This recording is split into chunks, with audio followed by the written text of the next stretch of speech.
السلام علیکم، welcome to my channel. اگر آپ کو میرا یہ چینل پسند آئے تو آپ اسے لائک، سبسکرائب اور شیئر کیجیے گا۔ چلتے ہیں اپنی سٹوری کی طرف۔ ایک دفعہ کا ذکر ہے کہ ایک گاؤں میں ایک لڑکا رہتا تھا جس کا نام احمد تھا، لیکن احمد بہت برا لڑکا تھا۔ وہ غلط طریقے سے پیسے کمانے اور رشوت لینا اچھا سمجھتا تھا، لیکن اس کے ماں باپ بہت اچھے انسان تھے۔ وہ اپنے امی ابو کا اکلوتا بیٹا تھا۔ اس کے ابو محنت مزدوری کر روزی کماتے تھے۔ وہ احمد کو بہت سمجھاتے تھے کہ رشوت لینا اچھا کام نہیں ہے، لیکن وہ کہتا تھا کہ رشوت میں کیا برائی ہے، آج کل سب رشوت لیتے اور دیتے ہیں۔ احمد کے والدین احمد سے بہت پیار کرتے تھے، اسی وجہ سے وہ احمد کو کچھ نہیں کہتے تھے۔ احمد کے امی ابو اس کی ہر خواہش پوری کرتے تھے۔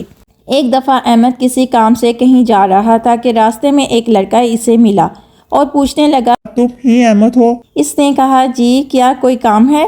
اس نے احمد سے کہا، کیا تم میرا ایک کام کرو گے؟ جتنی رقم مانگو گے ملے گی، تم میرا کام کر دو۔ یہ بزرگ ابھی بینک سے نکلا ہے، کیا تم اس کی جیب کاٹو گے؟ ہاں، یہ تو میرے بائیں ہاتھ کا کھیل ہے، میں اپنا کام مکمل کر کے ہی آؤں گا۔ احمد نے اس بزرگ کی جیب کاٹ دی اور وہ اپنی رقم لینے گیا تو اس لڑکے نے اسے رقم دینے سے انکار کر دیا اور اسے جیل میں ڈلوا دیا۔ احمد کے والد نے اسے جیل سے چھڑوایا۔ جیل سے باہر نکل کر احمد نے اپنے والد سے وعدہ کیا کہ آج کے بعد رشوت لینا بند کر دوں گا۔ کچھ دن گزرے کہ اس کے ابو کام پر جا رہے تھے تو انہوں نے دیکھا کہ احمد کسی سے رشوت لے رہا ہے، تو احمد کے ابو کو دل کا دورہ پڑ گیا اور ان کا انتقال ہو گیا۔ احمد کی امی نے احمد سے کہا کہ بیٹا، رشوت لینا بند کرو، تمہاری اسی بری عادت کی وجہ سے تمہارے ابو کی جان چلی گئی۔ بیٹا، اب ہمارا دنیا میں کوئی نہیں ہے۔ احمد اپنی امی سے وعدہ کر تو لیتا ہے، مگر پھر بھی احمد اپنی امی سے کہتا ہے کہ رشوت لینے میں کیا برائی ہے، رشوت بھی محنت سے کمائی جاتی ہے، جس سے میں اپنی پوری زندگی آرام سے گزار سکتا ہوں۔ لیکن اس کی امی نے کہا کہ بیٹا، تم یہ زندگی تو گزار لو گے، لیکن ویسی زندگی نہیں جو تمہارے ابو نے گزاری ہے۔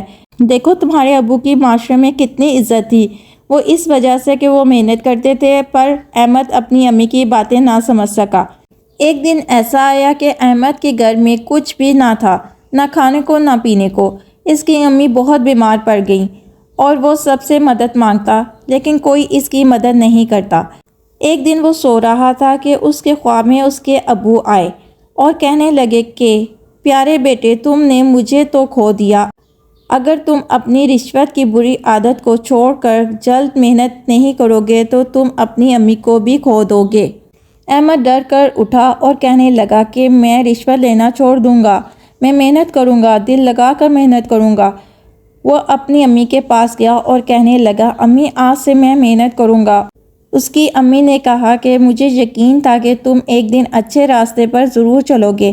پھر وہ دونوں ہنسی خوشی زندگی گزارنے لگے۔ اس کہانی سے ہمیں یہ سیکھنے کو ملتا ہے کہ برے کام کا برا انجام ہی ہوتا ہے۔ حلال کی کمائی میں عیاشی کم ہوتی ہے لیکن برکت زیادہ ہوتی ہے، اور رشوت لے کر ہم اپنے ساتھ ساتھ ملک کے ساتھ بھی زیادتی کرتے ہیں۔